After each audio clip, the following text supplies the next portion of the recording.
जय गुरुदेव। जैसे मैंने कल बताया था, आज से चुड़ाला आख्यान शुरू हो जाएगा। ये बहुत ही सुंदर आख्यान है योग वासिष्ठ का। इसमें कई सारे बातें आई है और जैसे जैसे समय मिलेगा, जितना जितना हम कवर कर सकेंगे, मेरी तो इच्छा रहेगी कि जितना डीप जा सके इस सारे ज्ञान में उतना हम जाने का प्रयत्न करें। इसमें सिद्धियों के बारे में है, नाड़ी विज्ञान है, शरीर विज्ञान है, मन के बारे में है और नातों के बारे में भी है कि पति पत्नी का नाता कैसे होता है। एक दूसरे को हम कैसे सपोर्ट कर सकते हैं, कैसे उनको असली ज्ञान की तरफ लेकर जाना चाहते हैं। यूजुअली हम जो कहानियां सुनते हैं आजकल अपने दोस्तों से या व्हाट्सएप पे या इधर उधर, तो कहीं तो पत्नी को एक अ, मजाक का सब्जेक्ट बना के रखा जाता है ना, स्त्रियों के बारे में, यूजुअली खास करके पत्नियों के बारे में, कि उनके थॉट प्रोसेस से ज्यादा मटेरियलिस्टिक होते हैं, अपने आप में ज्यादा होते हैं। वास्तविकता बहुत अलग है और मैं इसलिए इनको बहुत ज्यादा फेवर नहीं करता, क्योंकि अगर जीवन में देखा जाए तो स्त्रियां, पत्नियां, यही काफी कुछ है वो जो अपने संसार के बारे में सबसे ज्यादा सिंसियर होती है। उन्हें जैसे अपने बच्चों के बारे में देखा है तो उनके एग्जाम्स क्या है, पढ़ाई हो रही कि नहीं हो रही, ये सारी बातें उन्हें ज्यादा पता होती है कंपेयर टू हस्बैंड्स। तो उनके लिए बहुत ज्यादा रिस्पेक्ट, मतलब मेरे मन में तो है ही, लेकिन इस ग्रंथ में भी आया है कि एक पत्नी ने, जिसने स्वयं आत्मज्ञान प्राप्त किया और अपने पति को, जिसको आत्मज्ञान का सही रास्ता नहीं मिला था, उसके लिए कैसे कैसे प्रयत्न किया और किस तरह से उसे वो उस राह पे लेकर आई। तो ये बड़ी सुंदर कहानी है और इसीलिए यहाँ पे ये भी कहा गया है कि इसको सुनना ये बहुत पवित्र कार्य होता है। इसका कहानी के अंत में वैसा बताया गया है। तो आइए वो कहानी सुनते हैं। एक शिखिध्वज नाम का राजा था और वो द्वापर युग में ये कहानी हुई थी, ऐसा वशिष्ठ ऋषि बताते हैं। तो उसका जब वो यौवन में आया, विवाह करने की उसकी इच्छा हुई, तो उसका विवाह करा दिया गया और जिसके साथ उसका विवाह हुआ उसका नाम था चुड़ाला। ये शिखिध्वज राजा वैसे तो एक साधारण राजा का पुत्र था, लेकिन बड़ा पराक्रम करके उसने अपने आप को काफी श्रेष्ठ बनाया। और फिर ये दोनों पति पत्नी, शिखिध्वज और चुड़ाला, ये यौवन में थे, अपने ही जीवन में मग्न हो गए। इतना सुंदर जीवन, और यहाँ पे उनके प्रेम की सारी कहानी आती है, हम उस पे विस्तार में नहीं जाएंगे। हमारा फोकस अपने ज्ञान की तरफ ज्यादा है। योग वशिष्ठ की खासियत यह है कि कहीं कहीं बहुत ज्यादा विस्तार होता है, तो पढ़ने वाले को अच्छा लगता है, लेकिन हमें थोड़ा अपने फोकस पे रहना चाहिए। तो इन दोनों ने हर तरह से अपना जीवन सुंदर बनाने की कोशिश की, हर जगह आनंद का उपभोग लिया। और ऐसे करते करते करते करते एक दिन उनमें दोनों के मन में विचार आने शुरू हो गए कि यह देख रहे हैं कि हम तो बहुत आनंद में हैं, हर तरह के विलास है उसका उपभोग ले रहे हैं, लेकिन जैसे मटके से पानी धीरे धीरे धीरे धीरे निकल जाता है, वैसे ही ये जीवन भी धीरे धीरे धीरे धीरे समाप्त होने जा रहा है।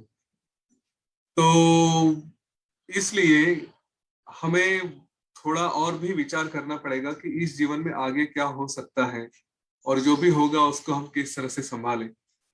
तो विचार करते करते उनके समझ में आ गया कि केवल अध्यात्म शास्त्र ही ऐसा है जिससे यह सारा सुख, जिससे यह सारा ज्ञान और अपने आप को संभाला जा सकता है। ये एक वाक्य बहुत सुंदर है। हम अपने जीवन में जो यहाँ पे है वो तो फॉर्चुनेट है, उनके लिए तो मैं हमेशा मेरे मन में एक, इसको क्या कहेंगे, एक आदर युक्त भाव रहता है। लेकिन जो नहीं आते हैं, जब उनको हम बताने जाते हैं तो वो पता नहीं क्या क्या किस तरह की बातें बताते हैं। एंटरटेनमेंट ही एक उनके जीवन का ध्येय होता है और उस एंटरटेनमेंट में ये वे भूल जाते हैं कि कोई भी एंटरटेनमेंट, ये मैंने पहले भी कहा था, कोई भी किसी भी तरह के एंटरटेनमेंट हमारे जीवन की जो समस्याएं आती हैं उसमें से हमको बाहर नहीं निकाल सकती। आप चाहे कपिल शर्मा शो देखिए, चाहे अमिताभ बच्चन को देखिए, चाहे चाहे कॉफी विद करण देखिए, जब जीवन में कोई दुविधा आती है, समस्या आती है, जब ऐसी सिचुएशन आती है कि सब झूठ लगने लगता है, इनको आप कितना भी देखें ये आपको आपकी समस्या से बाहर नहीं निकाल सकेंगे। केवल अध्यात्म शास्त्र ही एक है जो हमको यह ज्ञान देता है कि कोई भी परिस्थिति को हम किस तरह से सामने जाए और उसको किस तरह से हैंडल करें। तो इन दोनों को ये समझ में आने के बाद उन्होंने उसके ऊपर विचार किया, अभ्यास करना शुरू किया। अभ्यास करते करते करते यह हुआ कि चुड़ाला उसने काफी अपने आप में आत्मविचार करना चालू कर दिया। आत्मविचार करते करते वो काफी आगे बढ़ गई और वो हिसाब से कंपैरेटिवली शिखी ध्वज उतना आगे नहीं गया। तो हम थोड़ा चुड़ाला ने क्या विचार किया वो देखते हैं। काफी दिनों से हमने वह विचार नहीं किया। आंखें बंद करके जो ध्यान करते हैं, अपने आप में विचार करते हैं, तो एक बार फिर से वो विचार करें कि हमें कम से कम उसकी भूमिका क्या थी, उसने एग्जैक्टली किस तरह से विचार किया वो पता चले, ताकि हम भी उसके साथ एक रूप हो जाए। हम चाहे पति है चाहे पत्नी है, अपने या जो भी है, अपने जीवन में जो भी हमारे साथ जोड़ीदार होता है, जो भी हमारा फ्रेंड है, पार्टनर है, कोई भी है, बच्चा भी हो सकता है, पुत्र पुत्री जो भी, जिसके लिए हमें कुछ करना है, तो ये एक सुंदर मार्ग बताते हैं कि किस तरह से प्रयत्न किया जाए कि जहाँ पे प्रयत्न हो लेकिन पैशन ना हो, जहाँ पे फीवरिशनेस ना हो लेकिन एफर्ट्स जरूर हो। तो ये सारी कहानी उस पे है। तो उसका फाउंडेशन क्या था, किस आधार पे उसने यह विचार किया, वो पहले देखते हैं और उसके आगे फिर हम जाते हैं।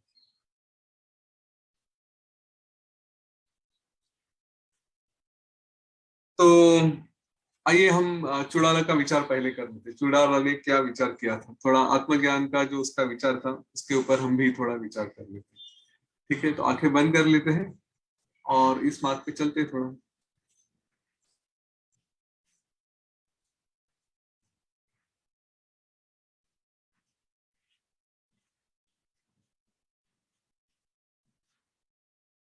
आंखें बंद कर लें, रीढ़ की हड्डी सीधी रखें,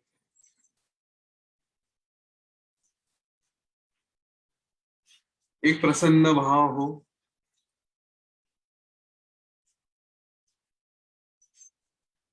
हथेलियां घुटने पे या गोदी में आसमान की ओर खुली रखें।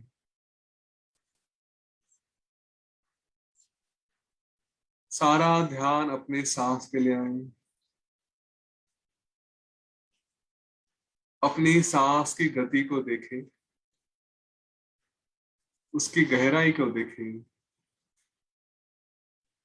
उसके मार्ग को देखें।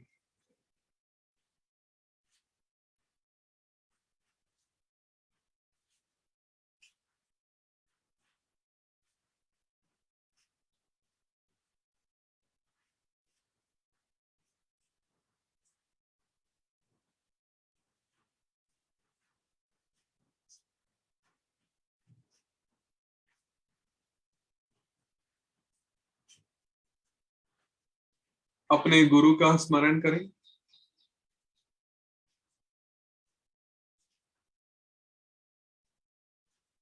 उनसे प्रार्थना करें कि वे हमें आत्मज्ञान का मार्ग दिखाएं, आत्मविचार हमें लेकर आए।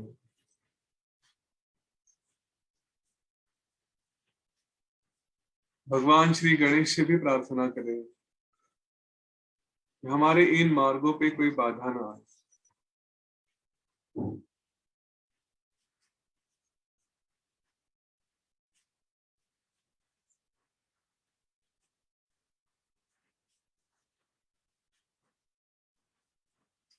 युगों युगों से यह बात सत्य है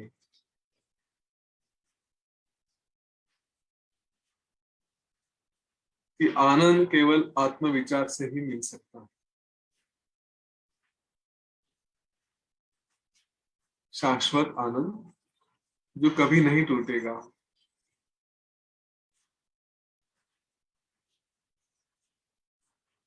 वह केवल आत्मविचार और आत्मविचार से प्राप्त होने वाले आत्मज्ञान से ही मिल सकता है।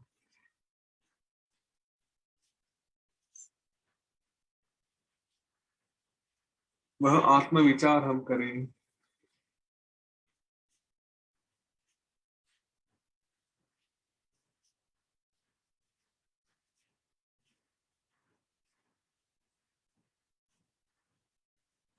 हम सभी शास्त्रों का ज्ञान किसी ना किसी मार्ग से प्राप्त कर चुके हैं।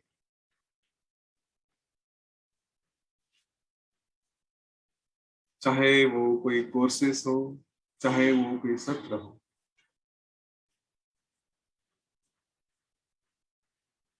हम सभी किसी ना किसी तरह की साधना भी करते आ रहे हैं। इस शास्त्र ज्ञान से और साधना से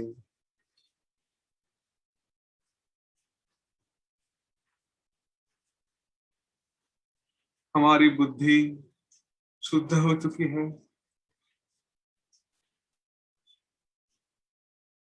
उसमें ना लोभ है, ना द्वेष है।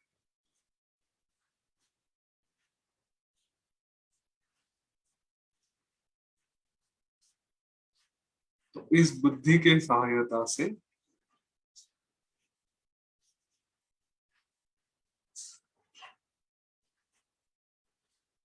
अब मैं यह देखूं कि मैं कौन हूं।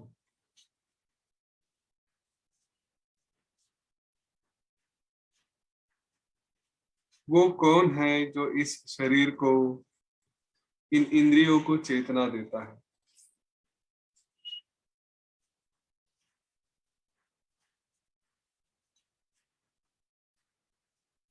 कहने के लिए यह संसार तो भ्रम है,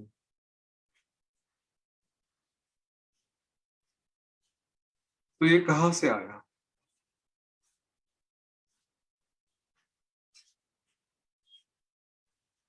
और आया तो अभी कहाँ है।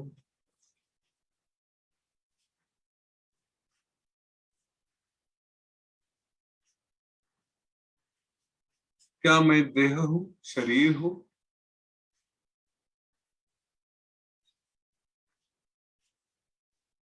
पर केवल शरीर तो नहीं हो सकती, क्योंकि शरीर तो जड़ है।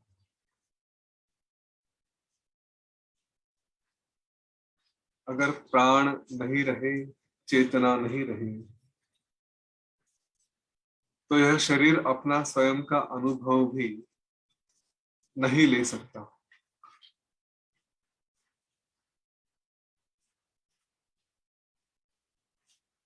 बुद्धि है तो पता चलेगा यह शरीर है। ये इंद्रिय भी शरीर का ही भाग है।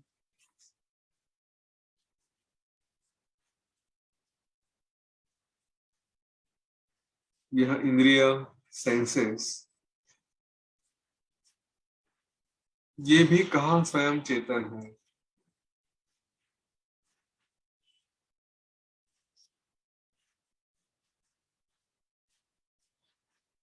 मन की शक्ति के बिना, मन की प्रेरणा के बिना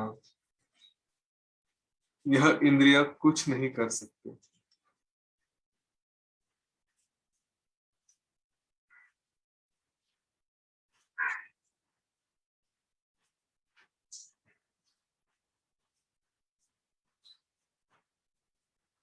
तो क्या मन सत्य है?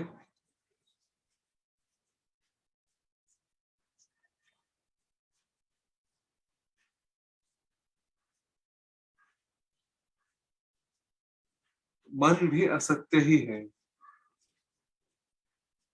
क्योंकि ये केवल बुद्धि के माध्यम से ही काम करता है।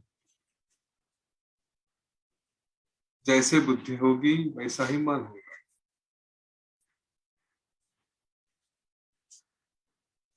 तो क्या बुद्धि सत्य है?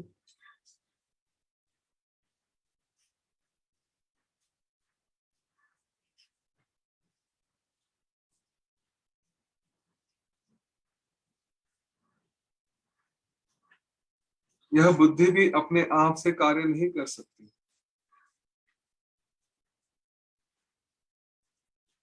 उसके ऊपर जो संस्कार है, जो स्मृति है,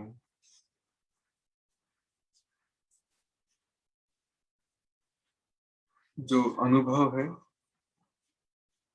उसके द्वारा बुद्धि कार्य करती है।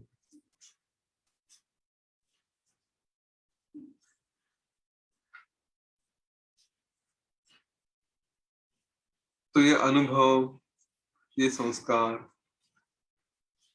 इनका कारण कौन है?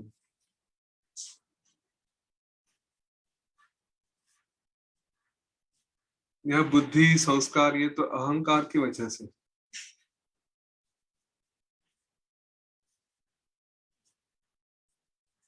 अहंकार है, अहम की भावना है।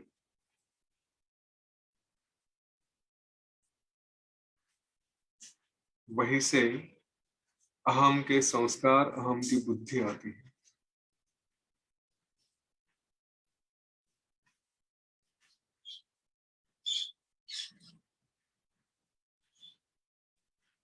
तो अहंकार भी सत्य है या नहीं?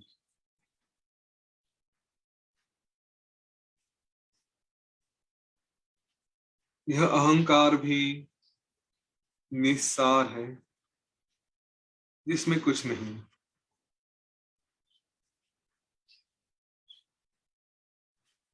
जीव ने ही इसे उत्पन्न किया है, इसलिए अहंकार भी तुच्छ है और जड़ है।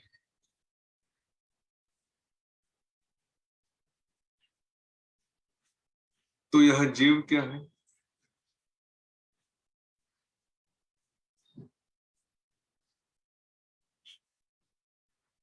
यह जीव तो चेतनाकाश है,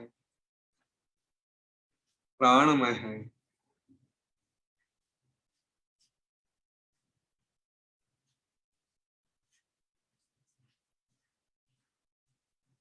आत्म चैतन्य स्वरूप।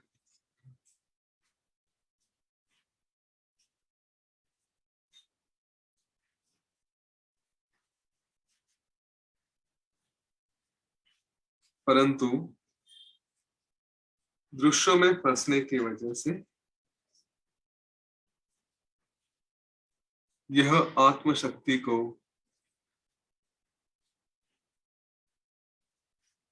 जड़ रूप में व्यक्त करता है।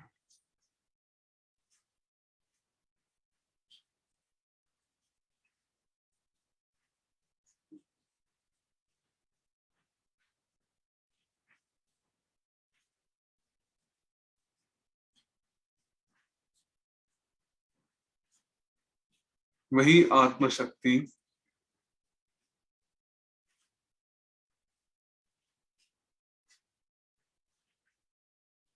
जो अनात्मा है,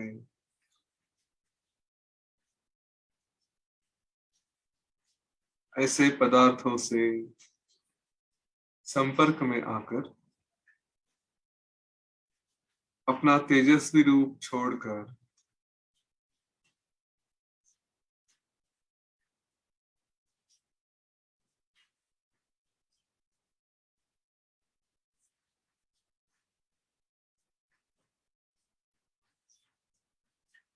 इस जीव रूप में रहती है।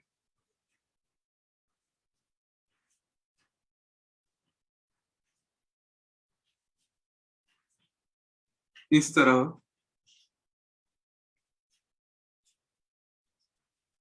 ज्ञान से देखा जाए, परमार्थ से देखा जाए, तो सब कुछ तो केवल सदरूप ही है,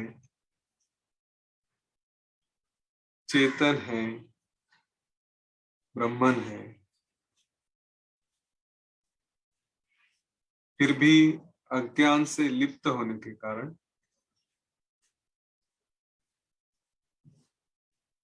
अपना स्वभाव भूलकर शरीर, इंद्रिय, वस्तुएं इनमें उलझकर यह सब कुछ जड़ और असत ऐसे दिखाई देता है।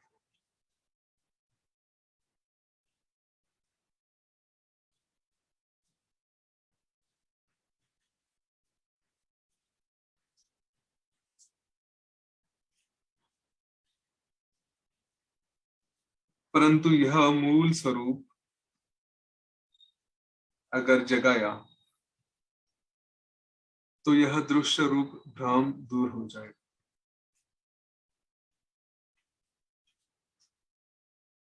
अब ऐसा कौन सा उपाय है जिससे यह भ्रम दूर हो सकता है और जिससे आत्म स्वरूप का साक्षात्कार हो, जिससे इस सत्य का पता चले।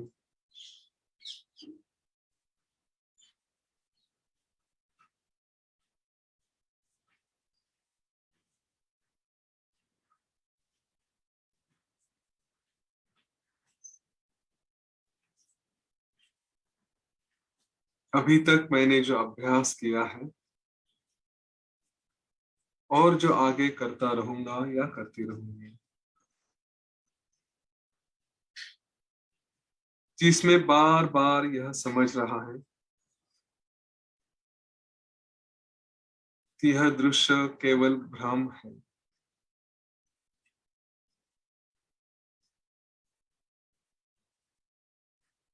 इस दृश्य में जो भी राग और द्वेष, अटैचमेंट्स एंड एवर्जन्स जो भी है, उन्हें छोड़ देना, केवल साक्षी रूप से उनके तरफ देखना और इसी द्वारा अपने आप को निर्विकार करना, यही मेरा प्रयत्न रहेगा।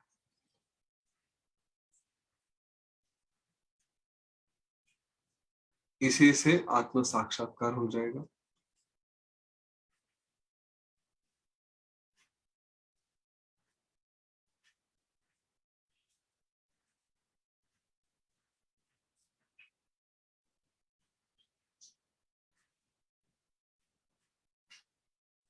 जब यह ज्ञान प्राप्त हो जाएगा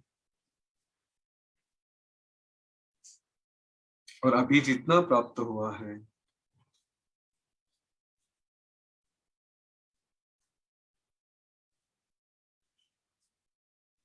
उससे तो यह अनुभव आ रहा है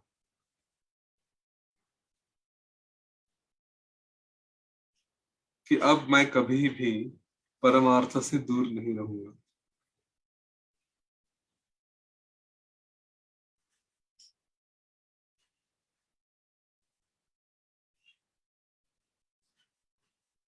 क्योंकि इसमें रहकर भी मेरा कोई नुकसान नहीं, मेरी सारी कामनाएं तृप्त हो जाती हैं, मेरा सुख और दुख बाहर के किसी भी वस्तु पर आधारित नहीं, तो फिर किसकी चाह और किसका द्वेष।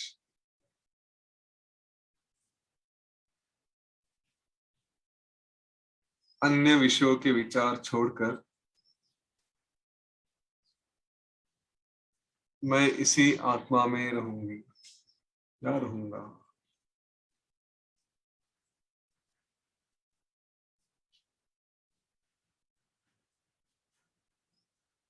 मैं हमेशा इस दृश्य से दूर होकर अपना भूला हुआ स्वयं का स्वरूप, उसे देखने का, आत्म स्वरूप देखने का प्रयत्न करूंगा, करूंगी।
ॐ गुरवे नमः। ॐ गुरवे नमः। ॐ गुरवे नमः।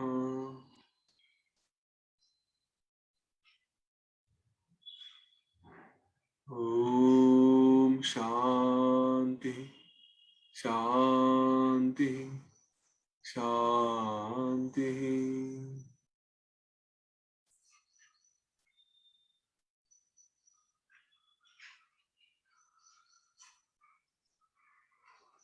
अपनी सांस के प्रति सजग हो जाएं।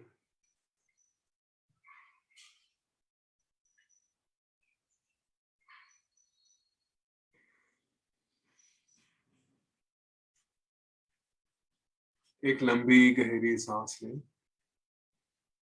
और छोड़ दें, और एक लंबी गहरी सांस लें और पूरी तरह से छोड़।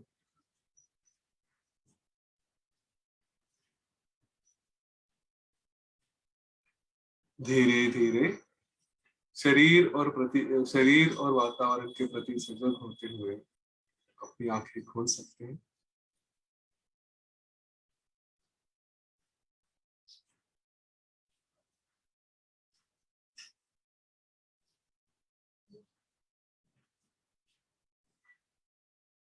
जय गुरुदेव।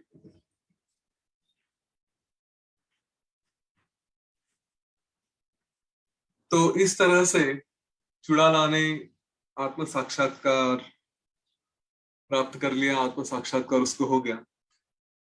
और जैसे किसी व्यक्ति को आत्म साक्षात्कार होता है, उसका जो अनुभव होता है, उसे अनुभव में वो जीने लगे। फिर ना कोई सुख है, ना कोई दुख है, ना किसी बात से अटैचमेंट है, ना किसी बात का द्वेष है। अपने आप में सुंदर रहकर वो अपने ही विलासों में रहने लगी। रहते रहते आत्मविचार उसका चालू ही रहता था। पर इन बातों का जो परिणाम होता है, जो स्वाभाविकतः अपने शरीर में दिखाई देता है, तो वो उसके ऊपर दिखाई देने लगा। उसकी शोभा बढ़ गई, उसका तेज बढ़ गया, वो और यौवन में आकर दिखने लगी। तो एक दिन उसके पति ने, शिखी ध्वज ने पूछा कि ये ऐसी क्या है कि तुम हो तो वही, लेकिन तुम्हें इतना बदलाव कैसे आ गया, कहाँ से ये तेज आ गया? तुम्हारे चित्त में वो भोगों की इच्छा नहीं होती क्या? तुम इतनी धीर गंभीर स्थिर कैसे हो? और तुमने ऐसा कुछ प्रयोग किया, मंत्र सिद्धि की, क्या जादू किया, क्या है जो तुमने प्राप्त किया और मुझे बताया नहीं? स्वाभाविक होता है, पति पत्नी में ऐसा हो जाता है कि एक दूसरे के अंदर अगर कुछ ऐसे बदलाव दिखने लगे तो पूछते कि क्या कर रहे हो भाई, कुछ जादू टोना तो नहीं कर रहे हो? उसका मुझ पर तो कोई प्रयोग करने का विचार तो नहीं है ना? तो ऐसे ही मजाक मजाक में उसने कुछ पूछ लिया कि क्या हुआ, कि ऐसे कौन सा श्रेष्ठत्व है तुम में आ गया, ऐसा कौन सा दिव्य तेज है तुम में आ गया? तो यहाँ पे एक बड़ा ही सुंदर चुड़ैला ने उत्तर दिया है। वो संस्कृत काव्य भी पढ़ूंगा और उसका अर्थ भी मैं बताऊंगा, क्योंकि वो सचमुच काफी सुंदर है। तो चुड़ैला ने कहा कि नहीं महाराज, मैं तो ऐसा कुछ नहीं करती, मैं तो बस तेना अहम श्रीमती स्थिता, मैं उसी में स्थिर हूँ और इसीलिए मैं ऐसे दिख रही हूँ। तो क्या है वो? तो बड़ा सुंदर है, वो पढ़ के दिखाता हूँ आपको।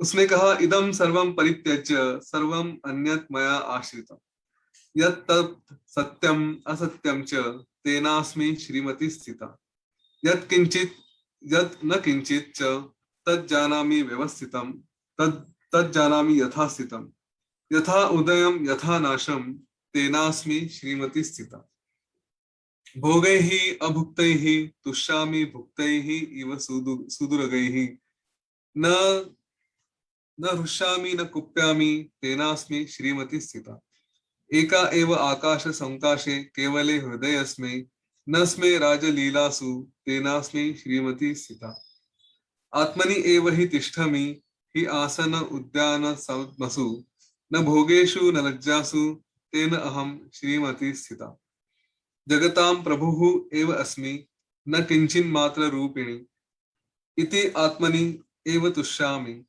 तेन अहं श्रीमती स्थिता, न सुखम प्रार्थये न अर्थम न अनर्थम न इतराम स्थितिम यथा प्राप्तेन हृष्यामि तेन अहम श्रीमति स्थिता तनु विद्वेष रागाभिः प्रज्ञाभिः शास्त्रदृष्टिभिः स्मे सह वयस्याभिः तेन अहम श्रीमति स्थिता। बहुत सुंदर है ये। डायरेक्ट ट्रांसलेशन में बता सकता, लेकिन पढ़ के बताना अच्छा रहेगा उसने क्या क्या कहा है। उसने कहा कि सभी मूर्ख जनों में जो प्रसिद्ध है उसमें एक भ्रम है, वो है मैं यह शरीर हूं, और यह शरीर का भ्रम मैंने नष्ट कर दिया है। नाम और रूप रहित ब्रह्म ही मैं हूं, ऐसा मुझे ज्ञान हुआ है। और इसीलिए असत जो प्रपंच है, जो कुछ भी देखते हैं, उसका मैंने अपने मन से त्याग करके जो किसी भी आकार से जिसको हम डायमेंशन में नहीं लेकर आ सकते, डिस्क्राइब नहीं कर सकते, किसी भी आकार में जो न बैठता है, ऐसे ही उस सद ब्रह्म का मैंने आश्रय लिया है। इसलिए मैं श्रीमती इतनी शोभायमान शोभायमान दिखाई देती हूँ। मेरे सामने यह जो प्रपंच दिख रहा है और उसके पीछे जो भी सत्य है, उसका सत्य ज्ञान मुझे हुआ है। जो दिखता है और जो न दिखता है, इनका आधारभूत जो व्यापक आनंद रूप सत्य है, वो मुझे मिल गया है, और इसीलिए मैं ऐसी सुंदर दिख रही हूँ। बहुत दूर है और जो नहीं भोगे हैं, ऐसे सारे भोगों का भोग मैंने किया है, इसलिए मैं तृप्त हूँ, संतुष्ट हूँ।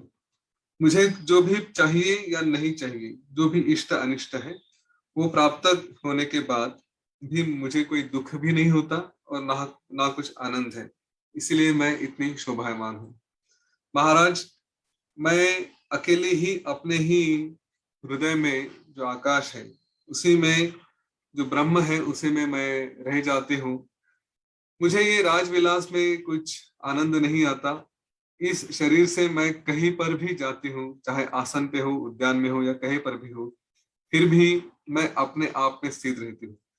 ये जो भूषण है, मान सम्मान है, शारीरिक या मानसिक भोग, वो मुझे चाहे मिले या ना मिले, मुझे कोई दुख नहीं होता, और इसीलिए मैं अपने आप में सर्वसंपन्न हूँ। मुझे किसी श्रीमंती की, किसी रईस की, किसी और साधनों की आवश्यकता नहीं संपन्न होने के लिए। मैं इस सारे जग की स्वामिनी हूँ। मैं ना सुख की इच्छा करती हूँ, ना मैं दुखों को त्यागना चाहती हूँ। जो है उस स्थिति से मुझे कुछ और अलग नहीं चाहिए। जो प्राप्त होगा उसी से मैं संतुष्ट हूँ। इसीलिए मैं इस तरह से आनंद से भरी हुई हूँ। मेरी दो सखियां हैं, जो एक बुद्धि है कि जो मुझे राग द्वेषों से दूर रखती है, और दूसरी है शास्त्र दृष्टि, जो शास्त्र का ज्ञान देती है। इन्हीं के साथ मैं खेलती हूँ, इन्हीं के साथ मैं रहती हूँ।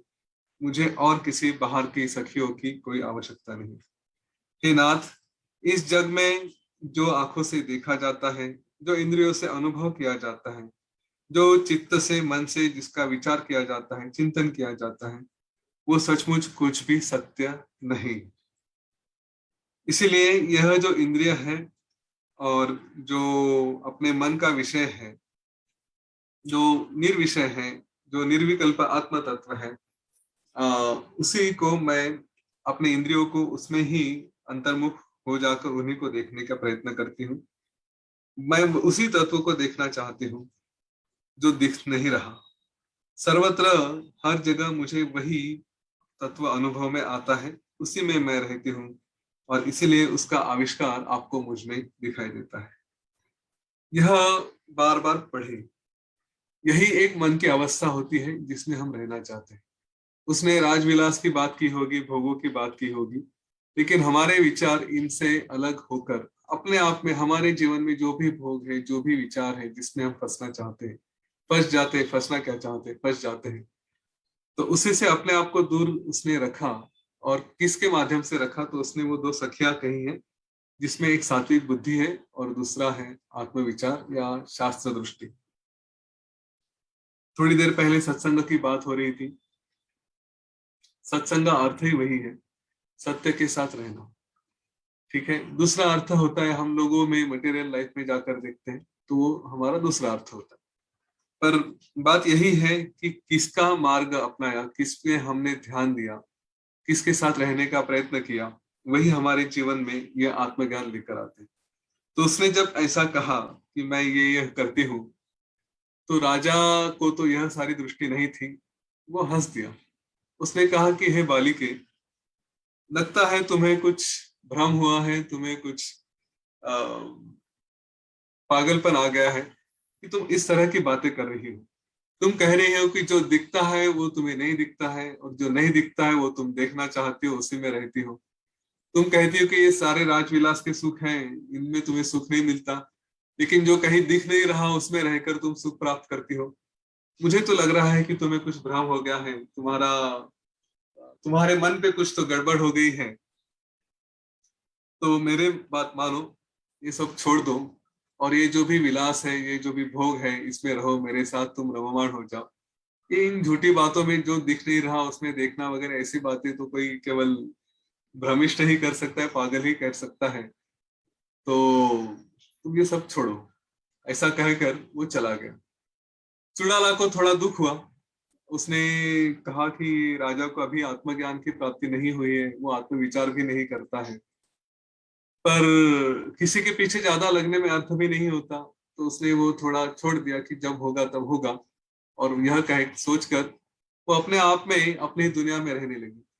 करते करते करते करते एक दिन उसको लगा कि ये जो अलग अलग सिद्धियां होती है वो भी थोड़ी देखी जाए।